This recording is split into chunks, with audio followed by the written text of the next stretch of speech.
Bonjour les trentenaires, les fiers, ceux qui portent avec engouement cet âge qui nous a longtemps effrayés. Bienvenue chez les fiers trentenaires, votre nouveau podcast où l'on parle de la vie, des défis et des moments qui façonnent une trentaine optimiste, épanouie et forte. Je suis Darlène, une trentenaire qui a longtemps attendu de vivre enfin cette tranche d'âge et qui se dit fière d'y être arrivée. Ensemble, nous discutons en toute bienveillance et sans tabou de sujets variés. L'évolution des relations, qu'elles soient familiales, amoureuses ou amicales, des difficultés quotidiennes, d'indépendance financière, de responsabilité, de charge mentale, de pression sociale, de bien-être et bien d'autres sujets qui font vibrer notre génération. Si vous aussi avez envie de célébrer cette période intense de la vie et de vous inspirer pour avancer avec confiance, vous êtes au bon endroit. Préparez-vous donc à embarquer pour une aventure pleine de couleurs, de rires et de découvertes. Les fiers trentenaires, c'est votre rendez-vous incontournable pour vivre la trentaine à fond. La nature a horreur du vide. C'est la réponse qu'une personne m'a donnée un jour pour justifier son infidélité après quelques mois à vivre loin l'un de l'autre. La nature a horreur du vide. Le vide, cette sensation de manque, ce creux que laisse l'absence de l'autre et que certains se sentent obligés de combler à tout prix, parfois au mépris de leurs engagements. Le vide dans une relation amoureuse, ou dans toute autre relation d'ailleurs, n'est pas toujours volontaire. Il nous est parfois obligatoire quand nos activités sociales en viennent à prendre la priorité sur les relations que nous entretenons. Pour ce qui concerne les relations amoureuses à distance, on y arrive la plupart du temps quand on poursuit des ambitions professionnelles ou scolaires, mais qu'on ne veut pas perdre notre partenaire. On décide alors de croire en l'amour à distance, de croire que c'est possible, se promettant monts et merveilles pour éviter de mettre fin à une histoire que l'on construit parfois depuis très longtemps. Même si on sait tous, je cite, « c'est celui qui reste au pays qui a tort », fin de citation. Quand on se lance dans une relation à distance, on le sait aussi, le vide devient paradoxalement notre quotidien. C'est un ensemble d'occasions manquées, une place laissée vacante sur le canapé, un lit trop grand et des silences que le Wi-Fi et toutes les applications sociales ne suffisent pas toujours à meubler. Je ne me cache pas, ça fait plus d'une année que je vis une relation à distance qui évolue avec plus de hauts que de bas, heureusement. Le vide créé par l'absence de mon partenaire est omniprésent.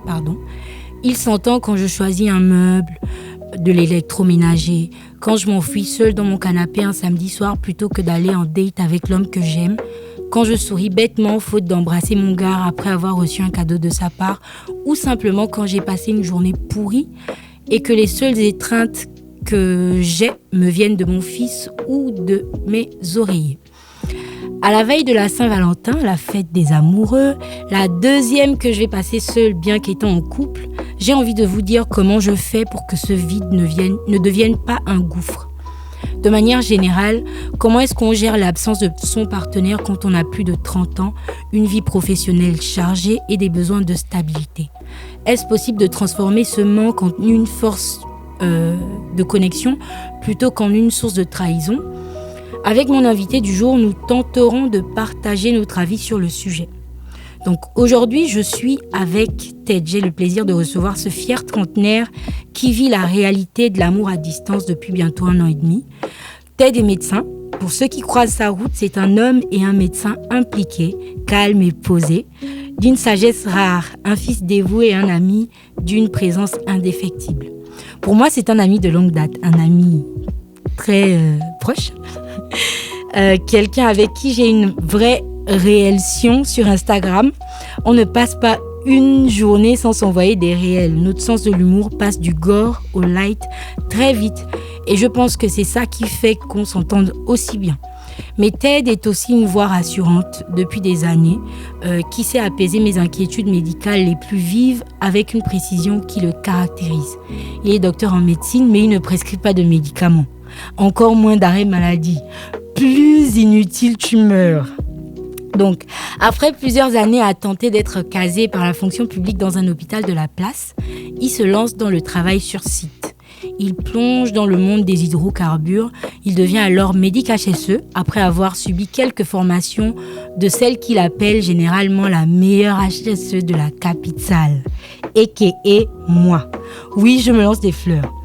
Insatisfait du fait qu'il n'exerce pas vraiment dans la médecine, il y a quelque temps, Ted fait le choix radical, celui de l'excellence. Son objectif est clair, devenir l'un des urgentistes les mieux outillés de sa génération pour revenir servir son pays. Malheureusement, cette spécialité n'est pas encore établie dans notre pays. S'il veut se réaliser, il doit donc partir. Il quitte alors le Gabon, laissant derrière lui son confort, sa famille, ses amis, son bise et toutes ses attaches pour se spécialiser en médecine d'urgence en France. Mais derrière la blouse blanche et le parcours brillant, il y a la réalité de l'exil et le défi de maintenir les liens à des milliers de kilomètres. Aujourd'hui, il va s'ouvrir pour la toute première fois sur la façon dont il gère sa vie amoureuse depuis qu'il vit dans le pays de Marianne. Donc, pour cette spéciale Saint-Valentin, je suis fière de vous présenter Ted. Bienvenue Ted, joyeux Saint-Valentin et merci d'avoir accepté de partager ton regard avec nous aujourd'hui. Merci Darlène, c'est assez touchant tout ce que tu as eu à me dire. Je suis comme ça. Je vois ça. Je n'étais pas prêt pour l'introduction, mais j'apprécie bien. Bien, et comme je disais déjà, bienvenue, bonne Saint-Valentin. Comment tu vas ? Déjà merci, bonne Saint-Valentin également. Merci. Je vais bien. Et toi, comment tu vas ? Moi, ça va, je suis fatiguée, j'ai les émotions un peu mélangées, mais ça va. Donc, pour la dernière saison, on avait une question rituelle qui consistait à demander l'âge de notre invité. Ce n'est plus notre question rituelle, mais bon, je suis habituée à faire cette entame-là comme ça. Donc, tu as quel âge et comment est-ce que tu vis ta trentaine ? Aujourd'hui, j'ai 31 ans, bientôt 32. J'avoue que au départ, j'avais souvent du mal à donner mon âge. Comme ça, un peu comme les dames qui ont souvent du mal à donner leur âge. Pour moi, j'étais resté quelqu'un de la vingtaine, jusque-là. Mais bon, aujourd'hui, j'assume pleinement mon âge. Donc, j'ai 32 ans. Et... 32 ans to be. 31 ans, bientôt 32. Je me sens déjà plus vieux. Ok. Alors, est-ce que tu penses que tu es celui que tu imaginais être il y a 10 ou 20 ans ? Bon, ça dépend de l'aspect. Sur le côté... sur le côté financier et autres, j'avoue que c'est pas forcément ce que je voulais. J'avais l'idée d'être le tonton riche qui devait dispatcher des goodies à tout le monde. Distributeur automatique. Malheureusement, sur ça, je suis pas encore prêt. Je suis malheureusement à l'image que j'avais des tontons d'avant qui étaient un peu serrés de la poche. Donc sur ça, non. Mais d'un autre côté, sur le plan du comportement, oui, je pense que j'ai toujours voulu garder mon âme d'enfant, être quelqu'un de bien, quelqu'un que tout le monde autour apprécie. Et jusque-là, je crois que ça n'a pas beaucoup changé. Et ça, j'apprécie un peu le rendu autour de moi. Donc, que les gens niveau me disent. comportement, tu es carrément l'homme que tu imaginais être. Ouais. Même si financièrement, de manière sociale également, il te reste encore du travail à faire. Ouais, il reste beaucoup de choses à faire. Et du coup, j'ai parlé un peu de toi de manière vague, sans rentrer dans les détails dans l'introduction. Moi, j'aimerais que tu nous parles un peu de toi, de qui était, quel genre d'enfant était-il, quel a été son parcours scolaire, qui nous parle un peu aussi de sa vie étudiante, et puis évidemment de son parcours professionnel. Bon, ça fait beaucoup. Qui est Ted ? De base, je me définis souvent avec un seul mot. La plupart du temps, je dis simplement introverti. Il y a beaucoup de choses que je garde en moi, que j'ai du mal à exprimer facilement les choses.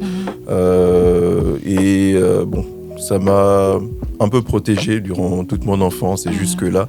Donc aujourd'hui, je m'exprime mieux, je suis un peu plus à l'aise en public.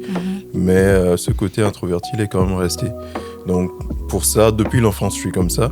Maintenant, concernant mon parcours, il faut dire déjà que je suis issu d'une grande famille, et d'une famille recomposée.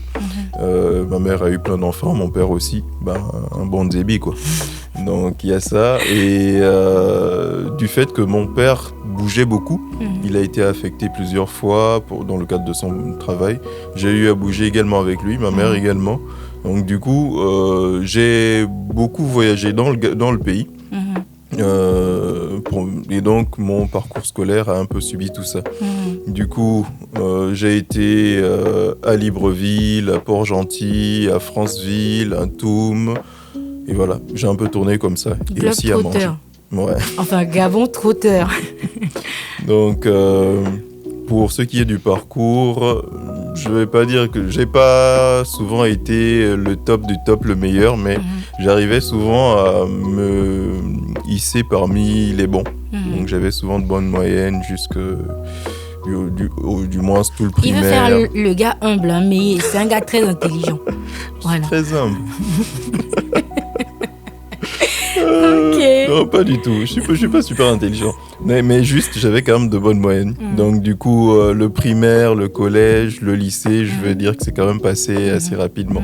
Malgré le fait que je changeais d'établissement tous les 2 ans ou tous les 1 an, ça allait quand même au mieux. J'ai eu mon bac, j'ai eu 17 ans durant mon bac, juste avant les résultats. Donc, j'ai eu mon bac à 17 ans, c'était en 2011. Ça montre encore combien nous sommes vieux. Ensuite, je suis passé... Bon, faut dire qu'au départ, je voulais faire biologie, déjà biologie médicale certes, mais beaucoup de génétique également. J'avais des projets un peu bizarres. Du coup, je me suis inscrit en CBG à l'USTM. Mbaya. Oui, Mbaya. Avant même que je n'ai la réponse, parce que l'on attendait également les réponses de l'ANBG pour les bourses. Je me suis inscrit là-bas, j'ai fait 1 mois, j'ai subi le bisoutage, l'ambiance de Mbaya, le FU, c'était assez intéressant. Puis... intéressant le bisoutage. Ouais, c'est l'ambiance. C'est pas forcément ce que l'on dit partout, c'est traumatisant. Okay. Il y en a qui vivent vraiment la chose et j'avoue que là-bas, j'ai vraiment vécu les choses. Bon, après, ça a un peu changé parce que je vais expliquer un peu. Donc, durant le mois, c'était assez cool. Et à la fin de mon premier mois à l'USTM, j'ai eu un appel de l'ANBG. À l'époque, c'était le docteur Massar qui appelait lui-même les parents concernant les réorientations et tout ça. Donc, il avait vu que j'étais pas encore majeur, il avait donc appelé mon père pour signaler que par rapport à mon dossier, par rapport à mes notes et tout ça, il était mieux que je sois en médecine. Okay. Concernant les choix de carrière, en terminale, on demande à faire 3 choix. J'avais justement choisi génétique, biologie médicale et tout ça. Et j'avais mis médecine en dernier parce que je me disais, bon, de toute façon, ça se fait même pas ici. J'avais pas l'idée qu'il y avait une université de santé au Gabon. Je me disais, c'est certainement à l'étranger, ils ne donneront certainement pas la bourse pour aller à l'étranger. Je mets ça quand même en dernier, mais je gardais pas ça en tête. Et quand ils ont appelé mon père, c'est pour dire que pour eux, le premier choix, c'était ça. Donc, médecine, et qu'il y avait une place à l'US, l'Université des sciences de la santé, à Libreville. Moi, étant déjà à Franceville, c'était un peu compliqué. J'ai donc eu l'appel de l'ANBG, puis l'appel de mon père, parce que il devait quand même me laisser le choix, si on peut dire, tout en me précisant quand même que le choix derrière, c'est plus mon père qui le ferait, parce que voilà. Tu étais mineur. Ouais, j'étais pas encore majeur. Donc du coup, on a réfléchi ensemble, mais ce qui m'a le plus poussé, ça c'est une vérité, ce qui m'a le plus poussé à venir faire médecine, c'était l'appât du gain. En fait, je sortais du lycée. Les médecins pour toi seraient riches. Oh, il y avait un peu de ça. Et en plus, je voulais de l'argent sur le moment. D'accord, la bourse. La bourse, oui. Okay. Je sortais du bac, je me disais, je veux toucher ma bourse. Je ne vais pas faire toute ma première année sans argent parce que c'est ce qu'ils m'ont dit derrière, que ma bourse serait transférée, mais ça prendrait 1 an et tout. Pour toucher ma bourse, il fallait que je sois inscrit à l'US. Donc, mon père m'a dit, va quand même tester, tu fais 1 an, si ça marche pas, tu reviens sur Franceville, de toute façon, c'est une expérience, c'est pas mauvais. Ouais. Et je l'ai fait. J'ai pris le train, comme on dit, à l'USTM. Donc, je suis arrivé à l'US et c'était tout un autre univers. J'ai fini par apprécier. Ok, ton parcours est très intéressant. Et du coup, tu es docteur en médecine après être parti de l'USTM. Dans l'objectif premier, c'était, tu disais biologiste. Ouais. Ou généticien. Bon, en fait, il fallait chercher un peu plus, il fallait un peu plus se spécialiser, mais bon, oui. En gros, tu voulais être biologiste et puis tu finis médecin. Comment on en arrive là en fait ? Tu as dit par exemple que tu ne savais pas à l'époque où tu étais adolescent qu'il y avait la possibilité de faire des études de médecine au Gabon. Pour les jeunes qui nous écoutent peut-être, qui, comme toi, ne savent pas où étudier la médecine au Gabon, où est-ce qu'on étudie, quels sont les sacrifices à faire et quels sont les moyens qu'il faut avoir pour devenir docteur en médecine ? Bon, il faut dire que à notre époque, c'était compliqué déjà d'avoir toutes les informations. Déjà même le téléphone pour se l'acheter, voilà, c'était beaucoup d'économies et tout ça. Aujourd'hui, il y a les réseaux sociaux, c'est beaucoup plus simple pour les jeunes. Et je crois que l'US aujourd'hui a été mieux vulgarisé. Du coup, on a une université des sciences de la santé au Gabon qui forme des médecins, qui forme assez bien même. Bon, comme toute œuvre humaine, il y a forcément des manquements, mais ils forment quand même assez bien. Donc pour tous les jeunes aujourd'hui qui veulent faire médecine, moi je conseillerais de s'inscrire à l'US. C'est moins coûteux pour la famille parce que les études de médecine ça coûte pas mal. À l'étranger, c'est quand même assez chaud. Donc pour tous ces jeunes-là, moi je dirais de s'inscrire à l'US, déjà avoir un bon dossier, déposer son dossier. Aujourd'hui, les inscriptions se font par dossier. Déposer son dossier et voilà. Et maintenant, en termes de parcours, il faut savoir que la médecine, c'est dur. C'est dur et ça dure, mais bon. On fait plein de sacrifices pour ça. Il y a une chose déjà, on parlait de bizutage depuis l'USTM. Ça existe aussi un peu à l'US. C'est vrai que c'est quand même amoindri, je préfère avouer. Mais ça apprend plein de choses. Ça prend la place de l'homme, on va dire de l'étudiant, dans le milieu médical. En fait, on t'apprend que tu n'es rien.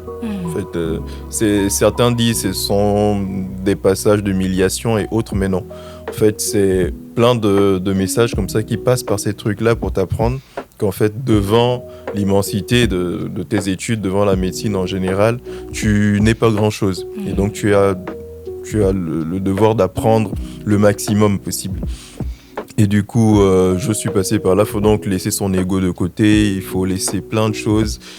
Quand tu pensais être le meilleur, ça, il y a plus fort que toi. Et voilà. Et donc, c'est un peu tout ça. Et du coup, est-ce que... Quand je t'entends parler du bisoutage, j'ai l'impression que tu romantises le truc. Moi, j'ai été à l'UOB à une période. J'ai fait genre... peut-être un trimestre, ou en tout cas pas plus de 3 mois. Et je t'assure que la façon dont j'ai vécu le bisoutage à l'UOB, c'est loin d'être non mais il faut juste laisser son ego de côté. Et c'est loin d'être tout ce que tu dis que tu as kiffé le bisoutage à l'USTM. Et il y a des cas plutôt graves, tu vois. Je pense qu'il y a quand même beaucoup de gens qui poussent la chose dans l'extrême. C'est bien de se dire que... c'est bien de se dire que ça permet de laisser son ego de côté, ça permet de rappeler à l'humain qu'il n'est qu'humain face à la science qu'il va découvrir, tu vois. Mais j'ai peur que les auditeurs se disent que celui-là, il est vraiment en train de romantiser le truc. Non, je ne romantise pas la chose. En fait, il faut juste comprendre que ce soit au niveau universitaire comme dans le domaine religieux, pour tout passage, il faut une sorte de... Il faut être brisé. Ouais, il faut un rite derrière, il y a plein de choses qui se font. Du coup, il faut passer par ce genre de choses pour apprendre le maximum, pour apprendre sur soi-même, pour savoir quelles sont ses limites. Et bien entendu, oui, il y a des dérives, il y a toujours des excès. Bon, malheureusement, ce sont des hommes qui font ça, donc ça souffre un peu de tout ça. Cette histoire-là, ça se fait partout, quasiment dans toutes les universités de médecine. Il y a toujours des rites de passage. Voilà. Et justement, ça tombe bien que tu en parles, parce que moi, j'ai envie de savoir, aujourd'hui, ton statut en France est à la fois, moi je sais parce que je sais que tu es à la fois interne, donc on peut considérer que tu travailles, mais que tu étudies aussi. Donc comment est-ce que ça se passe en France ? Parce que tu as désormais l'expérience de Franceville, de Libreville et de la ville dans laquelle tu évolues en France. Quelles sont les différences qui existent entre, que ce soit le traitement de l'étudiant, de l'interne, ou encore la pratique de la médecine entre la France et le Gabon ? Déjà, pour le traitement de l'étudiant en France, bon, je pourrais pas dire grand-chose parce que je suis arrivé déjà à un niveau où on est tous internes, on est déjà un peu tous vieux, quoi. Les choses sont un peu différentes. Mais je sais que, par exemple, pour cette histoire de bizutage, ça existe partout. Là-bas également, ils le font. C'est plus modéré, mais ça existe bien. Pour ce qui est de l'interne en lui-même, ce qui est bien chez les autres, c'est parce que il y a beaucoup de droits derrière.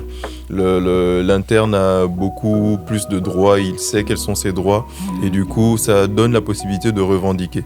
Cette possibilité que nous n'avons pas forcément ici au Gabon. On est un peu dans le système paternaliste où on attend tout du chef, et voilà, qui nous donne des ordres et nous on ne fait qu'obéir. Alors que chez les autres, l'étudiant, l'interne a le droit de dire non, ça ne m'aide en rien. Il y a ça. Et dans le milieu professionnel, c'est un peu ça également. Par exemple, l'une des premières choses qui m'a choqué en arrivant, c'est que je suis arrivé dans un service où il y avait beaucoup d'aînés, de personnes âgées, et tous te disent non, je préfère pas que tu me vois, c'est mieux de se tutoyer. Ça, dans nos hôpitaux au Gabon, c'est impossible. Ouais. Un interne tutoyer. Déjà, c'est quoi? C'est que par les titres? Oui, oui. Ouais.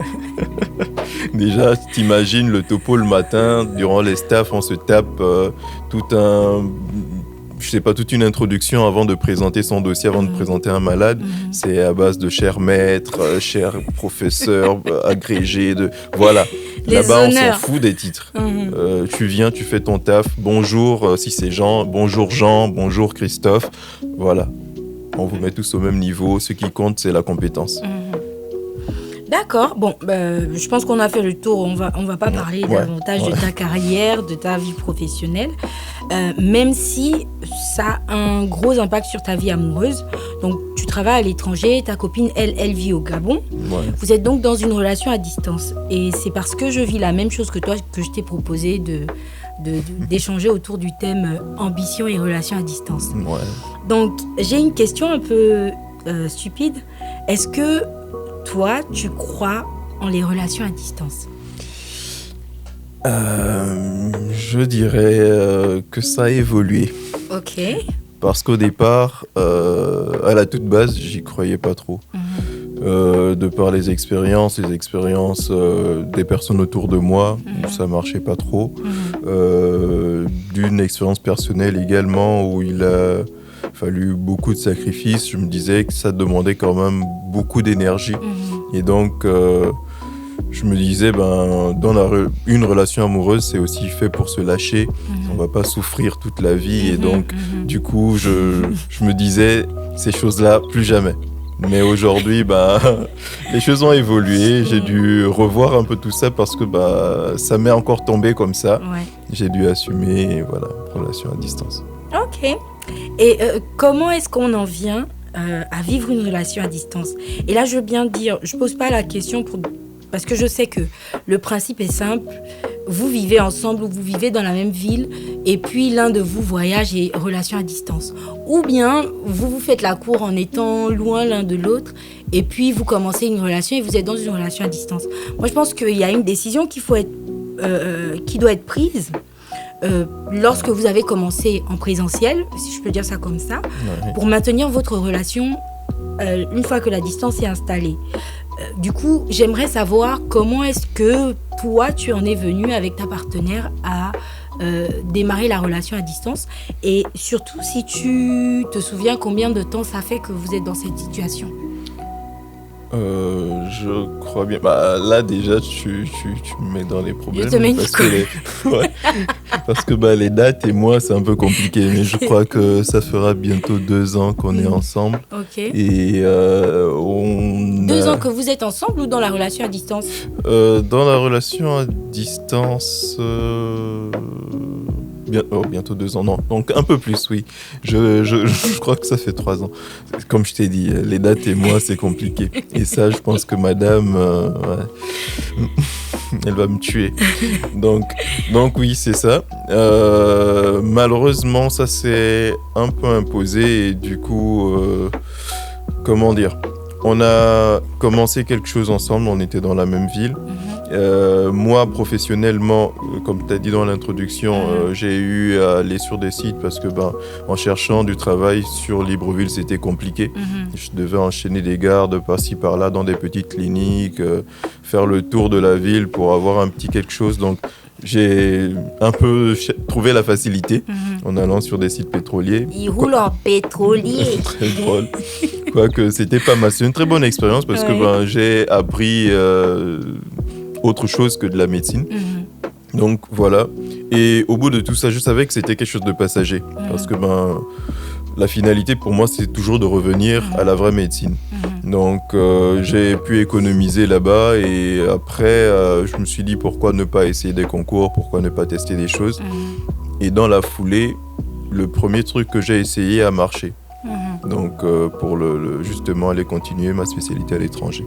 Donc une fois ça a marché, j'avoue que même si je me suis préparé pour l'examen et tout, je n'étais pas prêt quant à l'issue de la relation parce que je me suis demandé sur le moment qu'est-ce qu'il faut faire. Est-ce qu'il faut rester dans la ville et mettre ces ambitions-là de côté et poursuivre ma relation amoureuse ou est-ce qu'il faut, parce que nous sommes dans la trentaine, il faut quand même se poser, il faut se caser, il y a plein de choses à organiser. Ou alors est-ce qu'il faut partir et dans ce cas-là, en sachant que de base, je n'avais plus du tout confiance aux relations à distance, est-ce qu'il fallait arrêter? Donc déjà ça s'est imposé à moi, j'ai dû faire un choix. Mais le pire, c'est que ça a découlé sur ma relation, donc j'ai dû limite imposer à ma partenaire cette décision-là.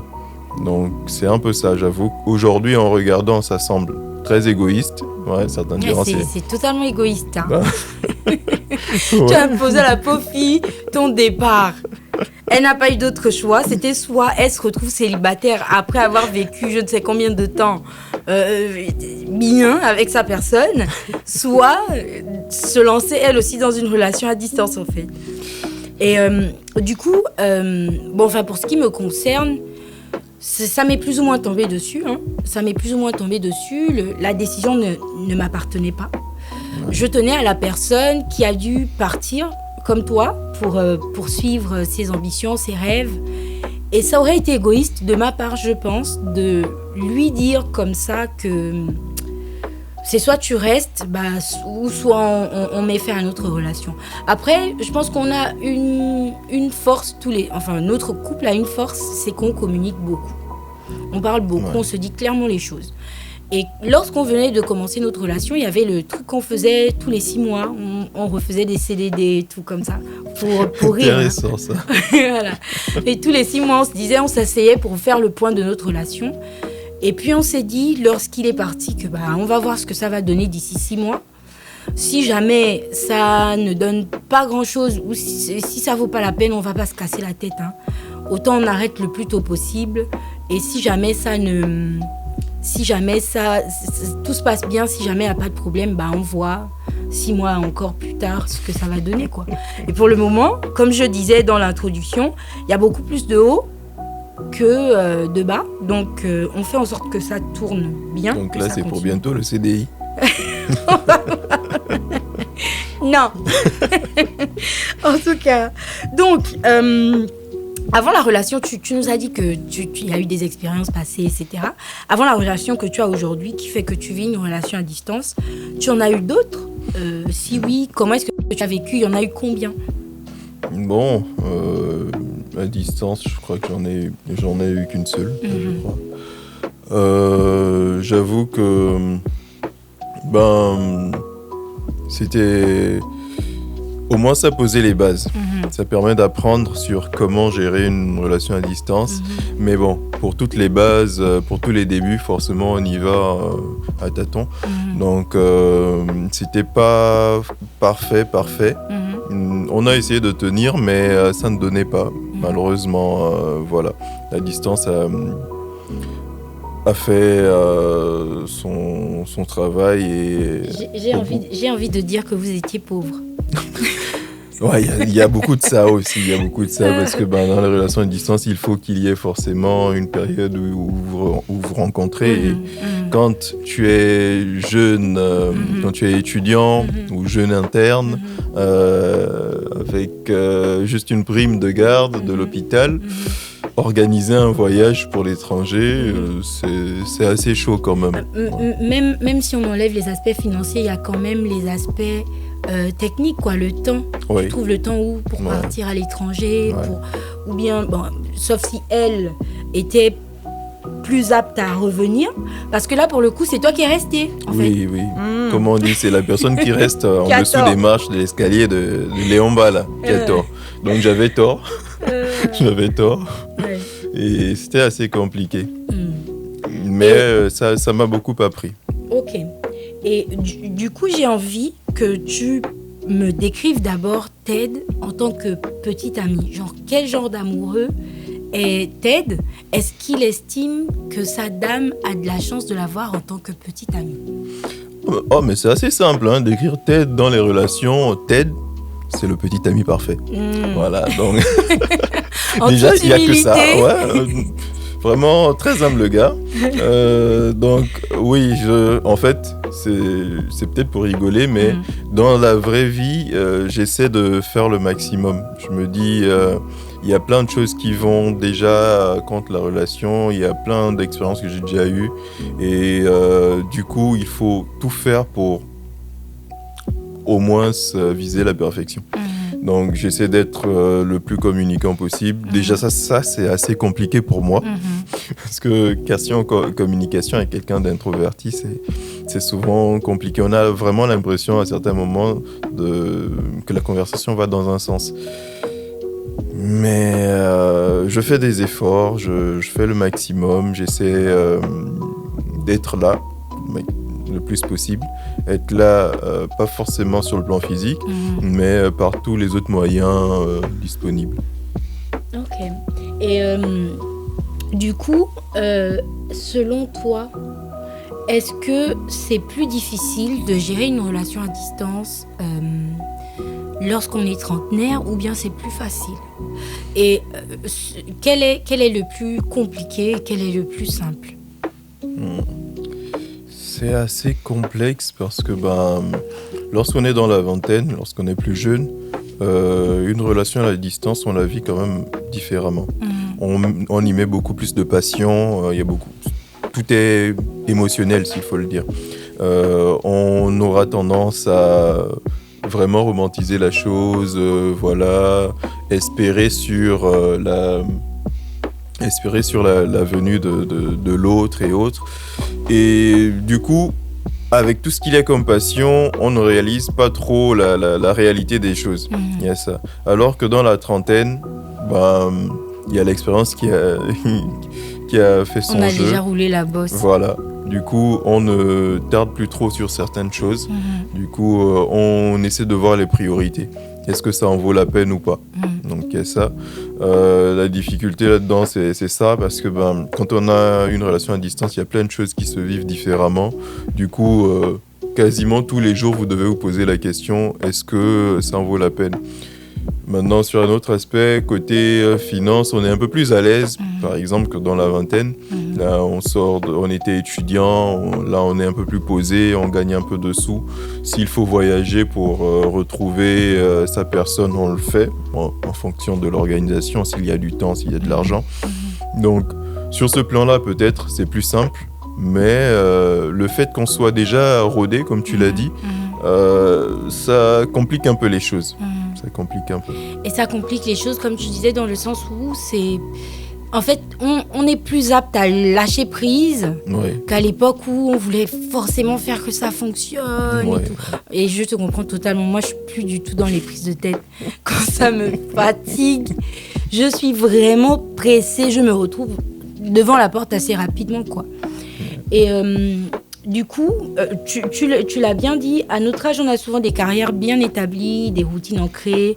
À l'étranger, toi, tu t'es sans doute façonné un petit univers. Donc, tu t'es sans doute fait de nouvelles amitiés, tu as sans doute renouvelé d'anciennes, tu as sans doute rajouté à ton quotidien des activités supplémentaires. Est-ce que tu penses que le fait de se créer son monde, chacun dans le pays où il vit, est un frein à la relation ou au contraire, ça permet de la maintenir debout? Ça dépend. Là aussi, ça dépend. Vraiment, il y a toujours deux aspects. Parce que, dans un certain sens, sur le plan négatif, le fait de se créer son petit cocon de l'autre côté, ça peut faire en sorte que certaines choses soient mal interprétées. Comme je disais, le fait d'avoir une relation à distance, ça fait en sorte que l'on vive les choses assez intensément. On a l'impression que tout est démultiplié. Le fait que si la personne ne me répond pas à un message, pour moi, c'est super grave. Après, il pose les stories. Ouais, c'est souvent ça avec nous. Donc, il y a un peu de tout ça. Donc, du coup, si le partenaire crée son petit espace, sa petite vie de l'autre côté, il a des amis, il a des occupations ailleurs, la personne sa partenaire aura toujours tendance à se sentir rejetée, mise de côté. Et oui, sur ce plan-là, ça peut être dur, ça peut être compliqué, mais bon, il faut s'organiser, il faut arranger les choses, il faut un planning bien particulier. D'un autre côté, si on est entouré des bonnes personnes aussi, des personnes qui comprennent ta situation, qui t'encouragent, qui te motivent, ça c'est un point très positif. S'il y a aussi une communication de ces personnes-là et ta partenaire, voilà, au moins c'est assez rassurant. Donc voilà, c'est un peu ça. Et comment tu vis ou tu vivrais le fait que ta partenaire ici se fasse des amitiés? Disons par exemple qu'il y ait des amis du sexe opposé plus présents que d'habitude, avec qui elle sort plus souvent, avec qui elle échange plus souvent, enfin, que tu entendes des noms ou un nom en particulier de manière répétée. Elle se construit son univers et malheureusement, elle a plus d'attaches avec des hommes par exemple. Comment est-ce que toi tu vivrais le truc? Bon, jusque-là, je vais dire que je le prends bien, parce que c'est justement le cas pour moi. Ta meuf a beaucoup d'amis garçons. Oui. C'est comme ça, quand tu as une belle go, forcément tout le monde... Le miel et les abeilles. C'est bien ça. Donc, le truc, c'est qu'il faut se dire que elle, de son côté, elle a sa vie. Elle doit pouvoir aussi être à l'aise, elle doit pouvoir s'épanouir. Et faudrait pas se mettre dans un élan de jalousie en se disant non, elle doit rester là, elle doit pas fréquenter telle ou telle personne. Ce serait limite l'emprisonner. Donc je suis pas trop pour ça. Je préfère même qu'elle ait des amis, mais qu'au moins qu'il y ait de la confiance en nous, que l'on se dise tout. Si jamais il y a des choses bizarres, que l'on en discute. Il y a tout ça. De toute façon, vu qu'il y a de la distance, il vaut mieux ne pas empêcher, empêcher certaines choses parce que tout ce qui est interdit, ça... Oui, c'est plus intéressant. Voilà, donc oui. Donc il vaut mieux communiquer là-dessus, être à l'aise avec le fait que qu'elle ait des amis ici. Quoique, quand il y a des personnes, il y a des noms qui reviennent plusieurs fois, il faut quand même guetter ça. On ne sait jamais. Ces gens-là, ils sont là, ils tournent autour comme ils savent que le gars... Mais ce sont les frères. Oh, ouais, frère. On connaît ça, frère Jonas. Laisse-moi ça. Non, c'est un peu ça. Ok. Et du coup, comment tu gères parce que je sais que ton emploi du temps est souvent compliqué, tu fais beaucoup de garde et la spécialité que tu fais est très demandante. Est-ce que tu as du temps entre ta vie professionnelle, entre ton nouvel univers et le fait qu'il y a ta meuf qui attend des réponses à tes messages et tout? Est-ce que vous arrivez à maintenir la connexion? Si oui, comment est-ce que tu fais pour prioriser, en fait, pour lui accorder la priorité avec toutes les obligations que tu as désormais? Ouais, j'avoue que professionnellement, c'est assez prenant. Et bien sûr, ça joue sur ma relation de temps à autre. Mais derrière... c'est même pas une question d'organisation. Moi, je me dis c'est plus une question de priorité. Si tu sais que tu as 24 heures à passer aux urgences, tu n'auras pas l'occasion de guetter ton téléphone si c'est assez chaud. tu te dis que dès que tu sors de là, au moins tu fais un message, un appel. Déjà, au moins qu'il y ait une certaine communication dans les programmes. Si je dois enchaîner des gardes, je préfère le dire à l'avance. Voilà, cette période pour moi ce sera compliqué, je serai peut-être moins présent. Voilà, si j'ai 48 heures à faire à l'hôpital, qu'elle le sache pour qu'elle n'imagine pas 1001 scénarios. Qu'il est en week-end avec une petite. C'est ça. Il faut mieux le dire parce que derrière, avec les dames, on va s'imaginer 1001 choses, donc il vaut mieux communiquer là-dessus. Au moins, question programme, petit appel. Ah oui, je serai occupé durant telle période. Ouais, j'ai 24 heures, je suis à l'hôpital. Mais dès que tu sors de là, et pour moi, c'est censé être la base.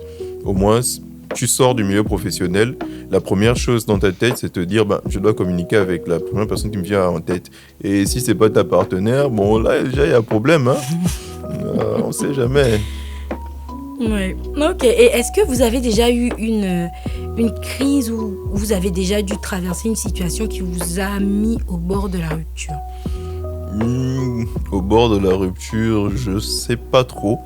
Mais je sais que oui, forcément, comme tous les couples, on a plusieurs incompréhensions de temps à autre. Ce qui revient souvent, c'est le fait que il m'arrive aussi à moi d'avoir des périodes où j'ai besoin de me recentrer sur moi, d'avoir un petit temps seul, comme tout le monde je pense.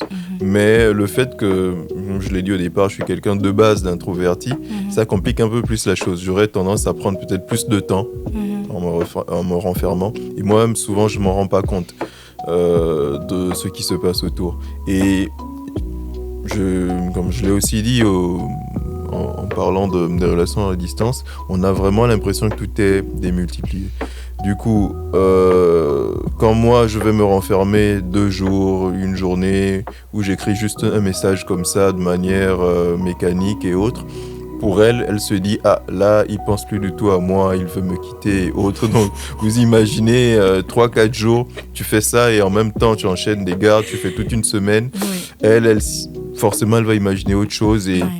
Sur le coup, on a eu un épisode, je pense, où c'était chaud à cause de ça. On a dû beaucoup discuter. Bon, heureusement, aujourd'hui, ça tient. Donc, on essaie de communiquer là-dessus, quoi. Ok, d'accord. Alors, mon petit ami était là pour les vacances de fin d'année. Donc, beaucoup de proches nous ont recommandé de profiter de sa présence pour faire un certain nombre de choses. D'aucuns m'ont fait des recommandations très ciblées sous forme de questions. Donc, est-ce que vous allez vous fiancer? Est-ce que vous allez faire un bébé? Ça ne manque jamais, ça. C'est quoi la suite? Déjà, même avant qu'il arrive, je me souviens qu'il y a une de ses mamans qui m'a posé la question parce qu'avant qu'il parte, on ne vivait pas ensemble. Et moi, j'ai déménagé en temps. Je suis partie du cercle familial pour m'installer toute seule. Et il y a une de ces mamans qui m'a posé la question de savoir quand il revient, il descend où? Est-ce qu'il descend chez toi? Genre chez toi, c'est chez lui maintenant aussi? Ou bien il va descendre en famille? Et moi, j'étais là genre, je sais pas. En tout cas, les interrogations sont vraiment très ciblées. Les recommandations sont fortes. Donc, c'est souvent compliqué d'expliquer à nos proches que malgré le fait qu'on vive, c'est pas parce qu'on vit notre relation de loin que tout doit être précipité ou qu'on doit tout faire rapidement. Donc, toi, comment est-ce que tu gères la pression de l'entourage qui s'attend souvent à ce qu'un couple de trentenaires vive sous le même toit, fasse un bébé, investisse ensemble, construise une maison, etc., se marie, par exemple? Comme je disais, ces questions-là reviennent toujours. Passé un certain âge, tout le monde se dit qu'on est censé valider ces étapes-là. Pour la société, ce sont des étapes essentielles. Et donc, du coup, à notre âge, vu que nous, nos parents l'ont fait assez tôt, pour nous, passer la trentaine, on se dit, c'est comme si on avait manqué ou raté ces étapes-là. Donc, ils sont obligés de nous mettre la pression pour se dire, il doit se rappeler qu'il y a telle ou telle chose à faire.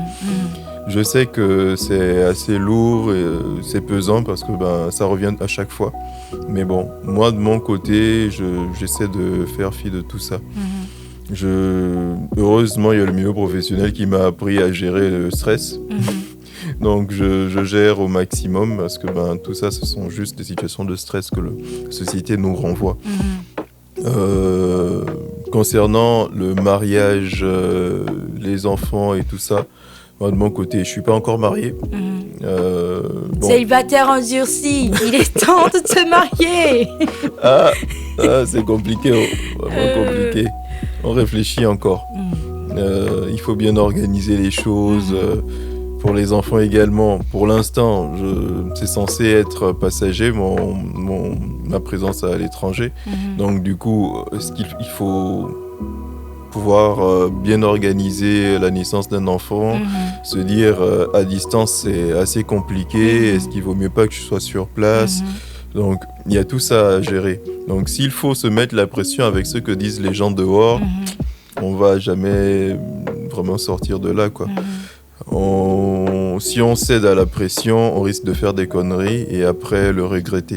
Je me dis, même si aujourd'hui je suis trentenaire, j'ai pas validé toutes les étapes que la société voudrait, mais moi-même je ne me sens pas en retard. Donc je me dis, je vais à mon rythme et voilà. Ok, bien. En tout cas, quelles sont... Attends, d'abord, j'ai l'impression de t'asséner de questions et tout. Est-ce que tu as des questions pour moi, jusqu'ici? Pas moi, du tout. Pas vraiment.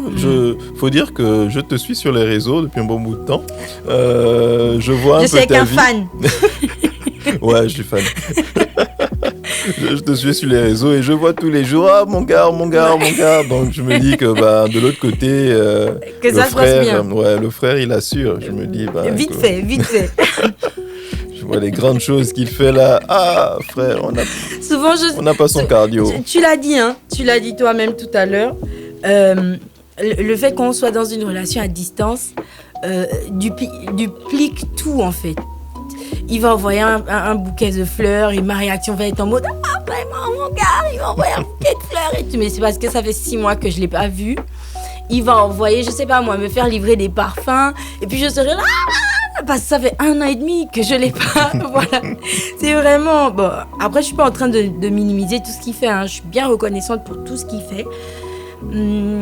Même si la distance est quand même très, très, très importante sur le plan physique et parfois émotionnellement aussi, tu vois.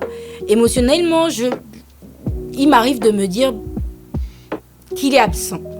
Absent dans le sens où, je sais pas, ça va être quelqu'un qui va souvent se déconnecter, c'est quelqu'un qui a souvent besoin de temps, assez introverti, timide, il est un peu timide comme toi, qui va souvent avoir besoin de temps pour lui, qui va être hyper occupé par son travail, qui va parfois être en train de faire des choses avec ses nouveaux amis. Et là, je te rejoins quand tu dis qu'on a tendance à penser que on est mis de côté, quoi. Et après, moi, je culpabilise. Il m'arrive de culpabiliser, de lui imposer une présence constante, parce que je me dis, dans tous les cas, c'est lui qui est parti et il a laissé plus de choses que moi. Moi, je n'ai perdu que lui, en fait. Enfin, perdu. Moi, dans mon esprit, il n'y a que lui qui est parti. Et lui, il a sa famille ici, il a ses amis d'enfance, il a les gens avec qui il a été à l'école, il a sa petite amie ici. En gros, quand j'essaie de peser le pour et le contre de ce que lui, il a perdu, ce que moi, j'ai perdu, écoute, ça pèse pas de la même façon, tu vois. Et donc, je me dis que je peux pas lui en vouloir de se refaire. Mais même quand j'essaie d'être lisse sur le papier, c'est quand même dur émotionnellement. De pas pouvoir l'avoir là et de passer par des difficultés, d'avoir des situations compliquées. Le boulot te prend la tête, les enfants c'est compliqué, tu as des problèmes du quotidien, tu es malade, tu peux rien faire avec ta personne et ton âge évolue, quoi. Même quand tu veux pas te mettre la pression de je suis trentenaire, voilà, enfin, je pense que tu sais que moi le mariage, on est 2, faire un bébé tout de suite, voilà, mais il y a quand même des situations que tu traverses où tu as envie que ton petit ami soit là. Et que quand tu essaies de te connecter à lui, soit à cause du boulot, soit parce qu'il est en train de faire autre chose, la connexion n'est pas facile, soit parce que lui-même aussi passe par des moments difficiles, tu vois. Et donc, j'en arrive souvent à m'en vouloir d'appuyer sur son mental et d'être une charge pour lui, parce que la distance qui existe entre lui et moi est une charge aussi, tu vois un peu. Je ne vais pas tomber dans l'émotionnel. Non, mais dis-nous en plus. Hein. Moi aussi, j'apprends là. Peut-être que de mon côté aussi, c'est tout ça. Oui. Oh. En tout cas, il y a beaucoup de ça. Il y a de la frustration, de manière générale, dans le fait qu'ils ne répondent pas souvent présents. Il y a de la frustration dans le fait que... pas qu'ils ne répondent pas souvent présents, que quelquefois, ils ne soient pas présents. Il y a de la frustration dans le fait que... moi, j'ai une façon d'aimer. Tu vois, je ne sais pas si tu as entendu parler des langages de l'amour et tout. Ouais, bon, voilà. Nous autres là, on n'est pas très calés là-dessus. En tout cas, de manière générale, il y a plus ou moins 5 langages de l'amour, tu vois. Ouais. Il y a les services rendus, il y a les cadeaux, il y a le toucher physique, il y a le temps qu'on passe ensemble, et il y a un 5e, je ne sais plus tout. Enfin, ça m'intéresse jamais. Donc, lui, il va être quelqu'un qui va aimer en offrant des cadeaux, tu vois. Il va offrir plein de cadeaux, il va te faire plaisir au maximum. C'est un gentleman, il paye, il va rendre des services, ouvrir la portière. Le gars, le jet. Le gars est riche, il faut se le dire. Ça va vraiment être quelqu'un qui va rendre des services, qui va offrir des cadeaux, etc., etc. Mais derrière, c'est pas forcément la façon dont moi je veux être aimée, tu vois. Moi, je veux être aimée, que la personne soit disponible et présente. Mais quand on est dans une relation à distance, cette façon d'être aimé là, c'est gratuit. Ça sert absolument à rien. Ouais. Le gars, il peut pas être là dans le toucher physique, physiquement déjà, la distance, c'est impossible d'être aimé ou d'aimer dans le toucher physique quand vous êtes dans une relation à distance. Du coup, je te dis ça parce que je veux que tu réalises à quel point c'est dur pour moi, qui aime dans le toucher physique, d'être dans une relation à distance, quoi. Quand bien même, ça pourrait être comblé par le fait qu'il offre beaucoup de cadeaux. Il offre beaucoup de cadeaux, il fait beaucoup de surprises et tout. Mais j'ai pas envie de minimiser son amour, la manière dont il me montre son amour, comme je disais déjà. Mais si je devais mettre ça sur un pourcentage, ça serait que 25%. Et les 25 autres pourcents pourraient être comblés par la présence qui est souvent en manque. La présence, le temps passé ensemble, qui est souvent en manque parce que lui, il va être très occupé. Moi, j'ai un programme, moi, c'est 8 heures de travail, c'est en matinée, donc tout l'après-midi, là. De l'après-midi jusqu'à 6 heures le lendemain, je suis complètement libre. Ce qui n'est pas toujours son cas à lui. Et du coup, j'ai souvent beaucoup le sentiment de son absence. Parce qu'il n'a pas autant de temps libre que moi, en fait. Après, je ne vais pas te saouler avec mes non, mais j'apprends, tu vois. Mais en gros, c'est comme ça que je vis la chose, tu vois. Ouais. Et lui, de son côté, c'est vraiment quelqu'un qui va rendre des services, qui va aimer en offrant plein de cadeaux et tout. Mais à mon niveau, ça ne comble que 25% de la façon dont je voudrais être aimée. Et malheureusement, c'est pas de sa faute. Les 50% qui devraient être faits par le fait qu'il est là, il est présent et tout, on se touche, on s'embrasse, on fait les choses des grands et tout ça, malheureusement pour lui, il peut pas. Il peut pas parce que voilà. Et donc, même quand il y a de la frustration, il y a beaucoup de... On appelle ça comment ? Quand on fait des compromis, ouais, de mon côté. Et... après, je me dis que de toute façon, lorsqu'on se retrouve, comme les périodes où la période, je disais qu'il était là pour les fêtes de fin d'année, lorsqu'on se retrouve, je profite au maximum, quoi.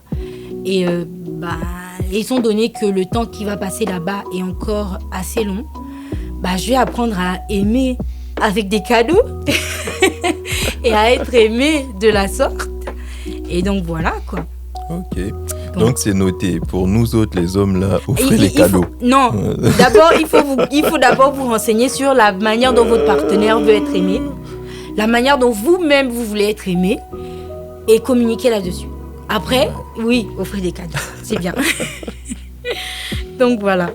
Voilà, on a plus ou moins anticipé sur la question qui arrive. Moi, je te disais que mon partenaire fait énormément de cadeaux. On s'appelle assez souvent à des horaires fixes quand il est libre. Et du coup, moi, j'aimerais savoir quels sont les outils que toi, tu utilises pour maintenir l'intimité et avec ta partenaire pour continuer de la connaître, pour maintenir vraiment la profondeur de votre relation, en fait. Quand vous ne pouvez pas faire les corvées du quotidien ensemble, prendre le café le matin, petit bisou le soir, un petit ken durant la nuit et tout. Donc... on est obligé de tout faire par téléphone. Il faut communiquer au maximum. Si vous avez la possibilité d'avoir une journée où vous êtes libres tous les deux, profitez au maximum. Faites une journée d'appel vidéo dans des places que la batterie du téléphone se mette à chauffer. Mais voilà, faites ça, faites-vous plaisir au maximum. S'il faut tester des choses, je sais pas, des sextos, des trucs, essayez. Ne vous limitez pas. Ne vous limitez pas. Maintenant, pour ce qui est du physique, c'est le plus dur. Parce que forcément, il y a des périodes où la libido elle est au plafond. Vous n'arrivez pas à gérer. Et c'est souvent compliqué. Et la plupart du temps, il faut se dire la vérité. La plupart du temps, c'est ce qui cause les fins de certaines relations. Donc, du coup... Quand c'est comme ça, communiquer là-dessus, essayer des jeux, essayer de... Voilà. Et essayer la saxe. Ah oui, ça ne peut pas manquer. Voilà. Il y a quelqu'un qui m'a envoyé un message il y a quelques jours, il m'a dit, parce que lui aussi il est dans une relation à distance, il m'a fait un audio où il me disait « Darlene, la saxe sauve des vies, hein !» Mais je vous assure que le gars était convaincu et il essayait de me convaincre. Et il m'a dit, la saxe sauve des vies. Hein. Ah, ça sauve des vies. Personne, elle a raison, parce que si, forcément, comme je disais, avec une libido au plafond, si on reste comme ça sur une bonne période, comme je disais, soit c'est la fin de la relation parce qu'on ira chercher ailleurs, ou voilà. Alors que si vous avez la possibilité vous-même de faire descendre vos tensions, on est des hommes, on est des humains. On va revenir un peu sur ton profil de médecin, de docteur en médecine. Qu'est-ce que ça peut provoquer? Une longue période où on ne fait que ça, en fait. Est-ce qu'il y a des anomalies probables ou je sais pas? Le plus gros, c'est sur le comportement et sur les prochaines relations que l'on aura. Pour soi-même, au niveau physique, il n'y aura pas une grosse différence. Pour les hommes, par exemple, le fait de s'habituer à la masturbation, ça fera en sorte que l'on ait du mal à tenir. À tenir pour les prochaines relations avec madame. Ce sera un peu compliqué parce que le cerveau aura pris des habitudes qui sont pas les meilleures. Mais à part ça, ça aide pour beaucoup. Ok, d'accord. Ok, donc on dit souvent que la communication est la clé. On a beaucoup parlé de communication depuis le début, mais concrètement, est-ce que tu crois qu'on se parle trop ou pas assez quand on est dans une relation à distance?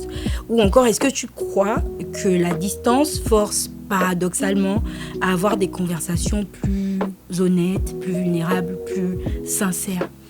Déjà, quand on est à distance, on est obligé de beaucoup parler.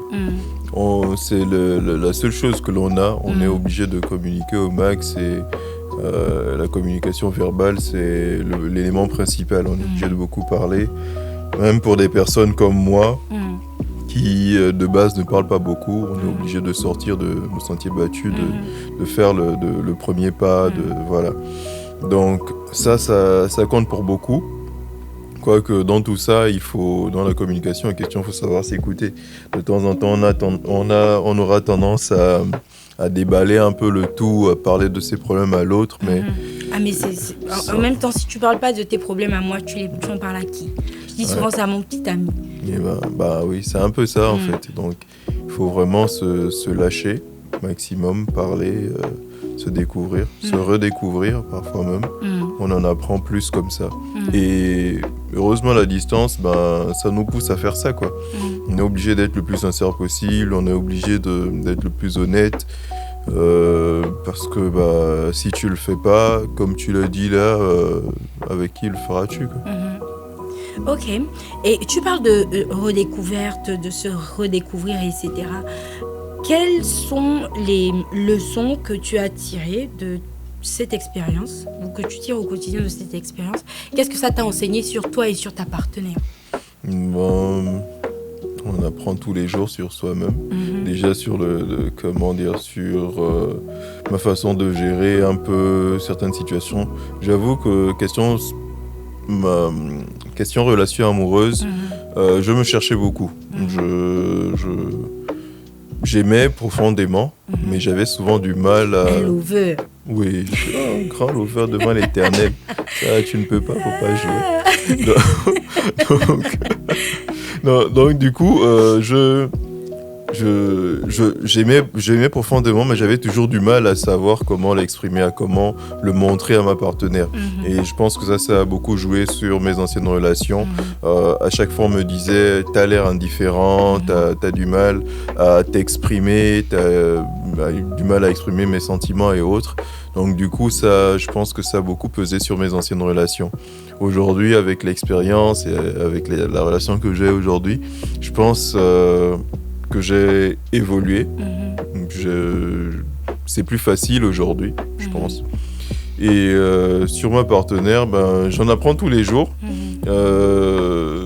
Parce que au départ, dans toutes les relations, on se découvre. Ensuite, on se fait une image de sa partenaire. Puis, avec certains obstacles, comme par exemple là, la relation à distance, on découvre un autre aspect de sa partenaire, de nouvelles choses. Et ça, c'est quasiment tous les jours. Vu que de son côté, malgré le fait qu'elle soit très versée sur l'émotionnel, elle arrive quand même à bien gérer certains éléments, certaines choses qui arrivent dans notre relation. Donc, du coup, voilà quoi. Et ça, c'est... Ouais. Ok. Et donc, tu nous as dit que tu ne lésines plus ou moins pas sur les moyens pour faire plaisir à ta partenaire. Tu nous as dit que tu es riche. Pas du tout. Donc, comment est-ce qu'on fait dans une relation à distance pour gérer de manière optimale tout ce qui est logistique? Donc, ça va être billets d'avion, de train, je sais pas, les frais de vacances, les cadeaux que tu envoies, etc., etc. Comment on fait pour pas que ça devienne une charge mentale ou une source de stress pour les deux partenaires? Bon, de manière logique, j'aurais dit qu'il faut tout organiser avec son partenaire, arranger les périodes de vacances, que ça coïncide avec l'autre, s'il faut, je sais pas, organiser des vacances, faire des trucs comme ça. Mais la vérité, c'est que moi, tout ce qui est organisation, ça n'a jamais été mon fort. Autant j'arrive à m'en sortir dans le milieu professionnel, autant je suis un vrai désordonné dans la vie de tous les jours. Et du coup, comme là, donner des dates, préciser des jours pour des voyages, c'est vraiment pas mon fort. Je suis donc obligé de faire au kiff comme ça, je vais au talent. Donc, je fais quand je veux. J'essaie d'organiser au minimum, mais c'est pas toujours parfait.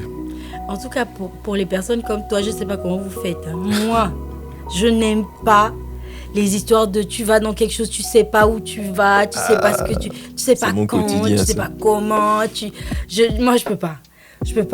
Je me rappelle, j'avais une amie qui voulait voyager pendant les grandes vacances là. Et jusqu'à 2 jours avant son voyage, elle n'avait toujours pas le billet d'avion. Elle savait toujours pas où elle allait loger. Elle savait toujours pas s'il lui fallait un visa.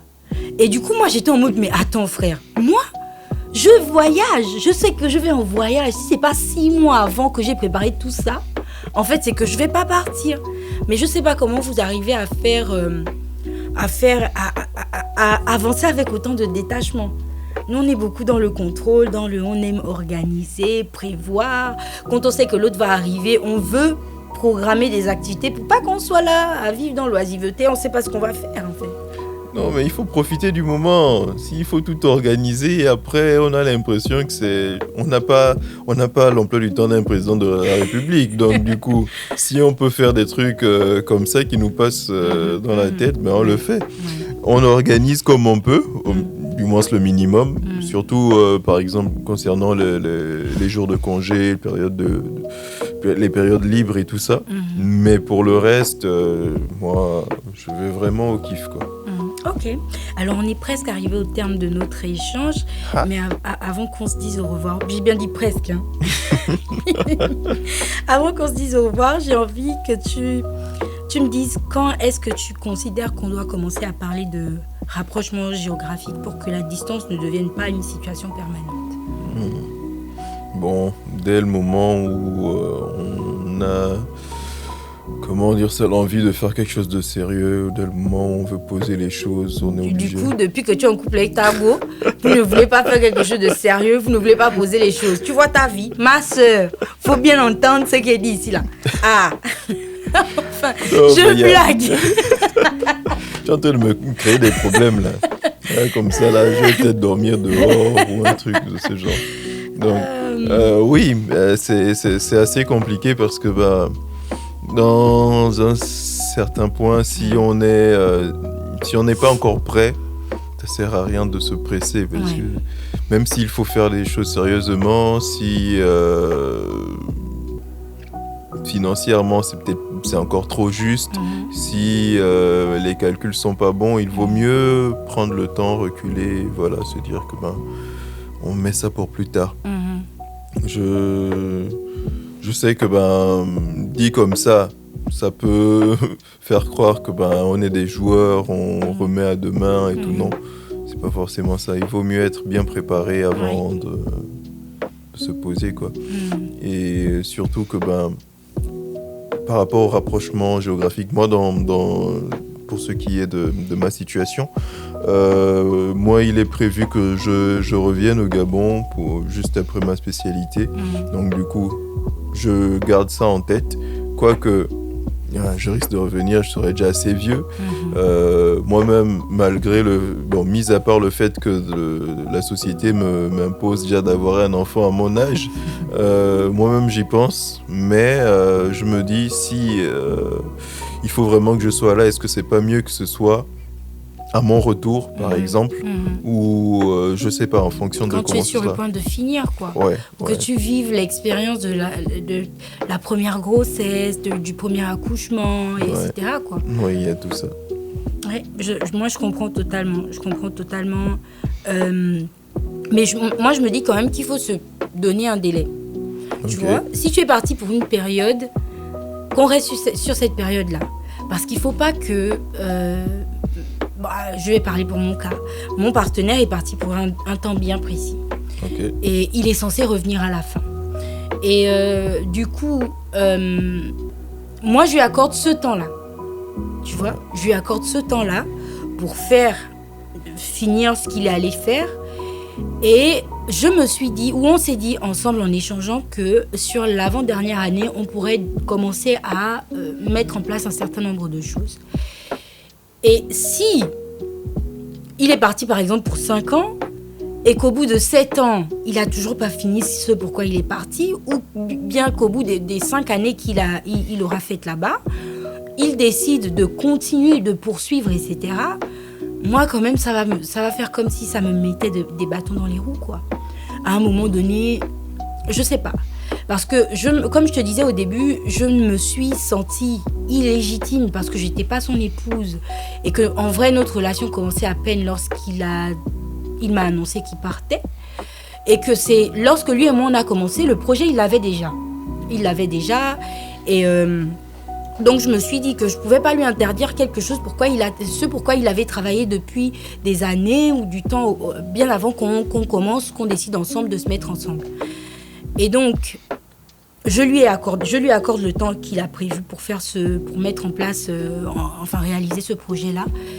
Et si entre-temps, il me dit qu'il ne peut pas revenir, Si moi, je peux pas tout lâcher ici, une seconde fois, parce que j'ai lâché ma relation, en quelque sorte, pour qu'ils s'épanouissent, si le fait qu'ils doivent s'épanouir passe par le fait que moi, je dois encore abandonner quelque chose, je sais pas comment je pourrais réagir, en fait. Je ne suis pas sûre que tout se passe de manière positive.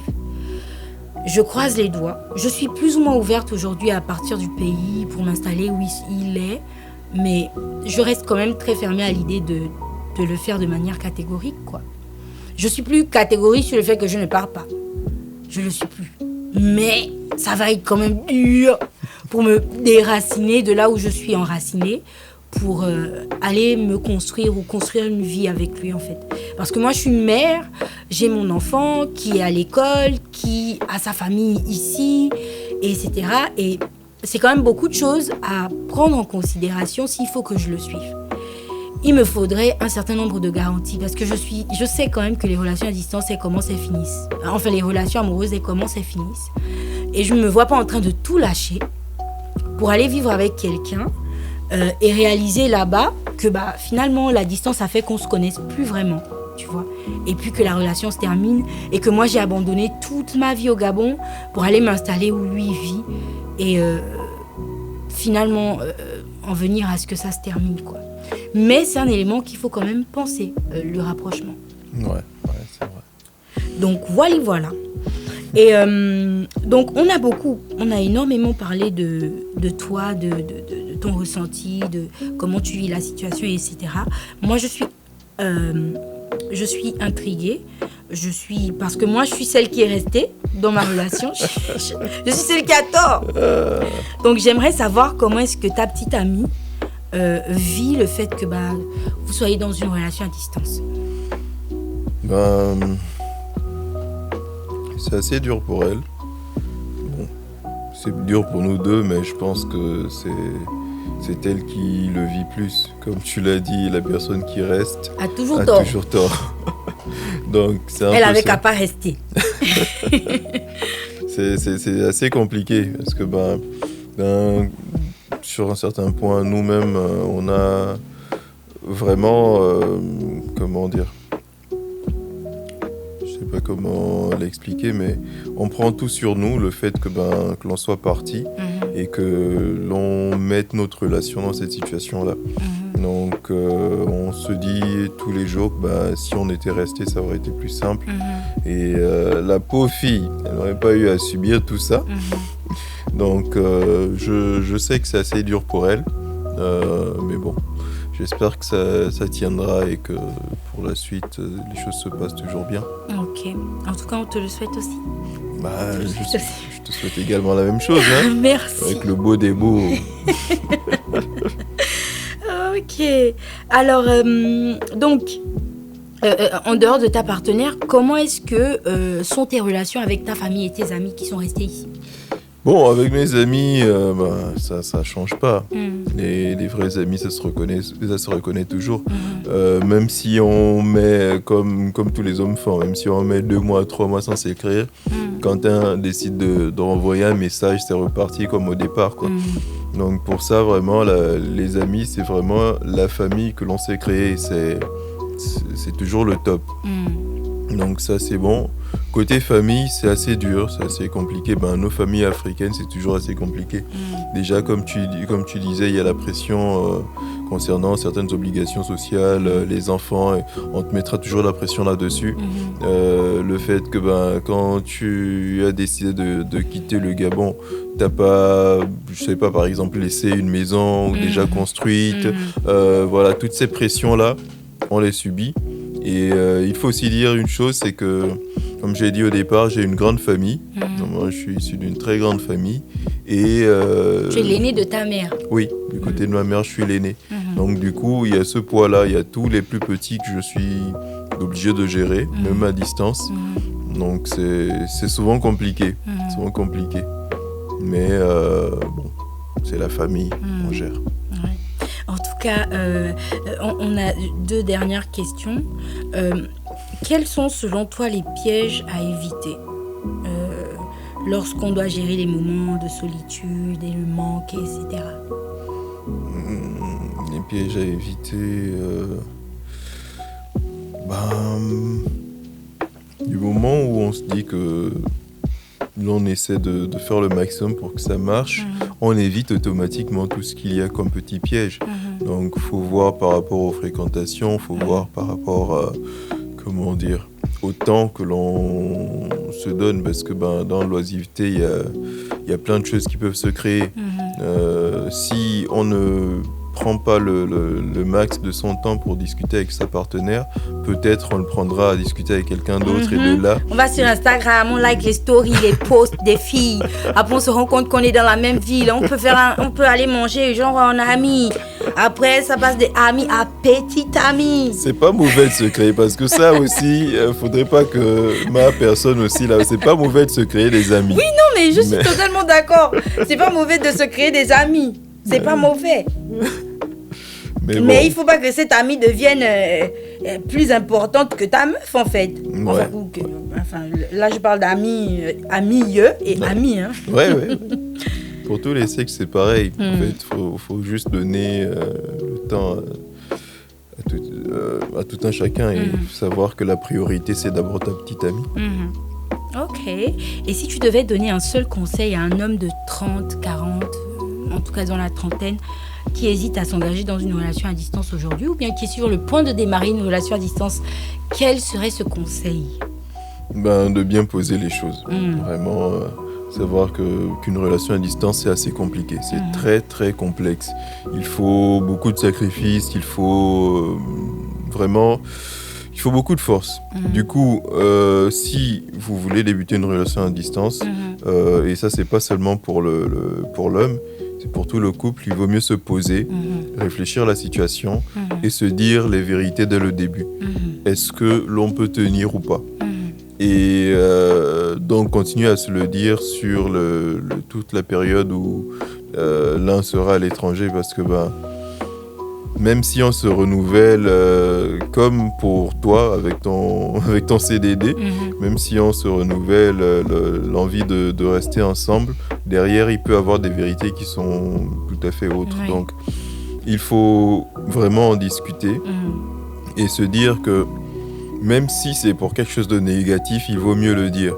Si je me dis qu'aujourd'hui je ressens plus trop la relation, il vaut mieux dire à ta partenaire. Donc c'est moi qui force ta relation.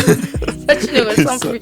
Attends, je te fais retrouver le sens de la sensation. C'est ça, même. Il vaut mieux le dire à la partenaire que voilà, là c'est plus bon, je sais pas, mais depuis un bon bout de temps, je sens que ça va pas. Moins là, on est clair, on se perd pas du temps, parce que il y a beaucoup de gens comme ça qui se sont vraiment perdus du temps. Vous pouvez faire 5 ans, 10 ans de relation à distance, mais en vrai, il n'y a rien, quoi. Après, comme je disais, quand vous vous rencontrez, vous vous rendez compte que vous êtes différents. Vous avez évolué vraiment chacun de son côté. Vous avez changé, vous n'êtes plus les mêmes personnes. Et puis, voilà, ça se termine bêtement. Et moi, je suis totalement d'accord avec toi. C'est important de poser les bases avant même le départ, que vous sachiez vraiment ce que vous voulez faire, où est-ce que vous allez aller, combien de temps ça va durer. Moi, je pense, comme je disais à quelqu'un récemment, là, quand elle disait, elle prenait ses résolutions de 2026 et tout, et moi, je lui ai dit que les résolutions, c'est comme des objectifs. Il faut qu'ils soient smart. Donc, smart, c'est spécifique. Donc, il faut vraiment savoir ce que tu veux faire. Mesurable. Mesurable, c'est que derrière, il doit y avoir des indicateurs, plus ou moins de performance. Et atteignable, donc vraiment un objectif, il est spécifique. Tu dois pouvoir l'atteindre sur le délai que tu t'es fixé. Et puis réalisable dans le temps. Donc, il faut donner un délai, fixer une date, une période, ou je sais pas moi. En tout cas, il faut être sûr que si vous vous êtes dit 6 ans maximum, que vous travaillez pour que les 6 ans là, au bout des 6 ans, soit celui qui est parti revient, soit celui qui est resté va rejoindre celui qui est parti. Et vraiment, il faut travailler sur la communication. Malheureusement, c'est la seule chose dont vous disposez. Parlez souvent. Mais ne parlez pas, tu disais quelque chose lors de notre échange en off, ne parlez pas juste pour parler en fait. Il faut vous parler pour vous écouter. Parce qu'il ne faut pas que les voix sortent entre dans une oreille et puis ressortent de l'autre côté sans que le message ne soit resté. Il ne faut pas non plus qu'une voix soit plus haute que l'autre voix. Il faut que vous soyez au même niveau lorsque vous communiquez, que chacun, tour à tour, exprime ses sentiments et prenne le soin de réceptionner correctement le message qui vient de l'autre. C'est très important parce que dans la communication, il y a le fait de s'entendre, de se comprendre, de se parler, etc., etc. Et du coup, moi, le conseil que je peux donner, c'est ça, quoi. Il faut parler beaucoup. Il faut faire preuve d'inventivité physique. Ok. Il faut faire preuve de beaucoup d'inventivité. Et écoute, il faut faire des activités. Il faut ajouter des activités supplémentaires parce que c'est lorsque, par exemple, moi je le disais que c'est lorsque je n'ai rien à faire que je me rends compte que mon partenaire me manque énormément, en fait. Mais lorsque je suis occupée, j'ai le rythme qu'il a et puis on s'assoit au même moment pour parler. Et donc le manque, il est moins criard. Si quand je finis le boulot, il y a beaucoup de gens qui me disent « Mais tu as tellement d'énergie, tu fais beaucoup de choses et tout ça. » Frère, c'est juste parce que mon gars me manque. Je suis obligée d'aller à la salle quand je finis le travail parce que au moins quand je suis à la salle en train de me défouler, je ne sens pas qu'il me manque, quoi. Non. Je suis obligée d'aller donner des cours du soir parce que quand je suis en train de donner les cours du soir ou de préparer les cours du soir, je ne sens pas qu'il me manque. Mais si quand je finis mon 16h30, je suis assise à la maison, je sens que le bébé est où, Seigneur. C'est vraiment dur. Donc il vaut mieux ajouter des activités à sa routine, il faut communiquer avec la personne, il faut faire preuve de créativité, il faut se rendre disponible, il faut rester disposé. Maintenant, si vous savez que vous n'avez pas le temps de tout ça là, ne vous lancez même pas dedans en fait, parce que la relation à distance est plus prenante que la relation en présentiel, à mon avis. C'est comme il disait, tout est démultiplié, tout est ressenti fois 1000. La moindre ponctuation dans ton message peut être interprétée d'une façon contraire à ce que tu voulais laisser entendre. Donc il faut faire preuve de beaucoup de patience aussi, se mettre à la place de l'autre. Autant quand on est la personne qui est restée, l'autre doit pouvoir se mettre à votre place. Autant quand vous êtes la personne partie, vous devez pouvoir vous mettre à la place de l'autre en fait. Faites pas faire des jeux de rôle physiquement ou voilà. Mais dites-vous que, ok, moi j'ai perdu ça, mais elle, qu'est-ce qu'elle a perdu ? Qu'est-ce que ça implique pour elle ? Qu'est-ce que ça implique pour lui ? Moi je suis partie, qu'est-ce que ça implique pour la personne qui est restée ? Moi je suis restée, qu'est-ce que ça implique pour la personne qui est partie ? Donc faites cet exercice-là et voilà. Donc... je pense qu'on est arrivé au terme de notre échange, mais il y a la nouvelle question rituelle que j'ai envie de te poser. C'est pas tant une question. C'est pas un piège, ça ? Non, c'est un message que tu dois adresser aux têtes dans 10 ans. Donc disons que à 41 ans, tu reviens sur ton épisode pour écouter notre échange. Qu'est-ce que tu voudrais entendre du TED trentenaire pour le TED quarantenaire? Ça c'est une colle. Parce que de temps en temps, ce que je veux, ça évolue. Mais bon, j'espère juste que ce sera quelqu'un d'accompli, par rapport à ses objectifs, les mêmes objectifs qu'il s'était fixé étant petit. Donc, qu'il ait gardé le même comportement, la même manière d'être. Et côté financier, j'espère qu'il a de l'argent. J'espère que tu es riche. Parce que s'il faut rester dans le même guembé, frère, à 41 ans, c'est lourd. Donc, il y a un peu de tout ça. J'espère que professionnellement aussi, qu'il soit quelqu'un de bien posé dans son milieu. Donc, c'est ça, principalement. Okay. En tout cas, moi, je vais rester sur le thème parce que moi, généralement, je suis obligée de rester sur le thème. Sinon, c'est pas mauvais, hein, c'est pas mauvais. Moi, je suis obligée de rester sur le thème parce que, étant donné que je pose la question à tous mes invités, eux, ils vont adresser des messages qui cadrent pas forcément avec le thème, mais moi, je vais rester sur le thème et dire que, écoute, Darlene, ça a été dur. Ça a été dur. Mais franchement, j'espère que ça en a valu la peine. J'espère que le temps à attendre a porté son fruit. J'espère qu'il est rentré ou que tu l'as rejoint. J'espère que vos projets ont abouti. J'espère que les difficultés par lesquelles vous vous êtes passés vous ont rendu plus fort. J'espère que vous êtes toujours ensemble, ça serait bien quand même, parce que c'est quand même quelqu'un de bien. Je ne me suis pas cachée de le dire dans dans la saison précédente. C'est l'une des relations que j'ai eues où je me suis le mieux sentie, où j'ai été le mieux traitée. Et donc, j'espère que tu en as profité. J'espère que vous êtes toujours ensemble. J'espère que ça continue de fonctionner. Et en gros, je vais m'arrêter là. Et donc, voilà. Et toi, si tu avais un mot de fin, là, on prend ton mot de fin de manière générale. Pour les trentenaires qui nous écoutent, qu'est-ce que tu leur dirais ? Pour tous les trentenaires, j'espère que vous pourrez tenir cette période. C'est assez compliqué, hein. Moi, comme je le dis, je voyais cette période comme la période des tontons. Là, on est déjà entré dans la période des tontons. Donc, il faut tenir au max, parce que c'est vraiment assez dur. Qu'il ne faut pas subir tout ce qui est pression sociale ou autre. Chacun évolue à son niveau. Et voilà. Et au niveau des relations, qu'elles soient à distance, en présentiel ou autre, mettez-vous à fond, donnez-vous au max, parce que ça sert à rien d'être dans des relations si vous ne le montrez pas, si vous ne montrez pas à votre partenaire que vous êtes à fond. Donc, faites-vous plaisir, profitez. Ok, merci Ted. Je suis bien contente que pour cet échange, on ait eu un homme et pas une femme pour parler d'amour. Ouais, c'est vraiment rare que nous, les hommes, nous parlions de ce genre de choses-là. Moi-même, j'hésitais un peu pour le thème quand tu me l'as présenté, mais bon. Effectivement, en tout cas, c'est bien le fait que ce soit un homme qui soit là pour parler de ça. C'est franchement le top du top. Et du coup, merci à toi de t'être ouvert de la sorte, parce que je sais que tu n'es pas très...